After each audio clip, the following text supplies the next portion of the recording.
Early one Sunday morning, the pastor was looking out in the lobby of the church.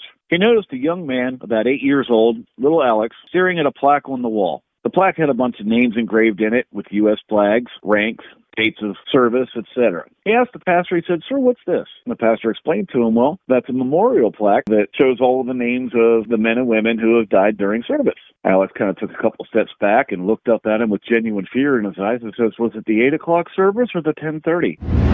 And the FanDuel Sports Network's in- and post-game reporter extraordinaire Dave Maetzold joins us now for our weekly Blue Jacket Report. And Dave, another big win Wednesday night, another big one tonight on the road. I'll tell you, this is starting to get really fun with 6 wins in 7 games since Bones has taken over. It really is starting to get interesting, and the teams that they have beaten along the way and the importance of the games along the way. I mean, they beat a very good Dallas team, a very good Tampa team, ending their 15-game point streak, and then beat Philadelphia in a win that I think, Woody, honest to God, I think it was a must-win, because if they lose to Philadelphia, then they're that much further behind the Flyers, and it's another team they have to jump over, but they won it, and they won it in such a dramatic way. It was just, I mean, I don't know. I don't know what's going on, but I like it. And you're right. Each of these games almost has had its own personality. I mean, going way back to the overtime win at Pittsburgh. Yep. And then the 1-0 win over Dallas, right. And then 8 goals against Tampa. You know, Tampa rolls in here just on a roll, and 8 goals on that team. I mean, I know they didn't have Victor Hedman in the lineup, but still. So something's in the water right now. Zach Werenski said on the post-game interview on TNT after the Philadelphia win that the communication with the coach is at an all-time high level. Never before in his career has he had communication like this. And I think in any business, Woody, that's what matters, right, is communicating. And trust. Yeah. Right. Dave Maetzold from the FanDuel Sports Network is our guest here on the Workday Kickoff for the Columbus Blue Jacket Report. So, Dave, we were talking here in Vegas 4 weeks ago about the extraordinary long shot it was to even be in playoff consideration unless something changed quick. Well, guess what? It changed quick, and they're now 6 points out of the last playoff spot. Yeah, and still a mountain to climb. The reality is there's still a mountain to climb. They haven't moved significantly enough to say, okay, now they're right in the thick of it. But they're getting closer with every win, and that's all they can do. And,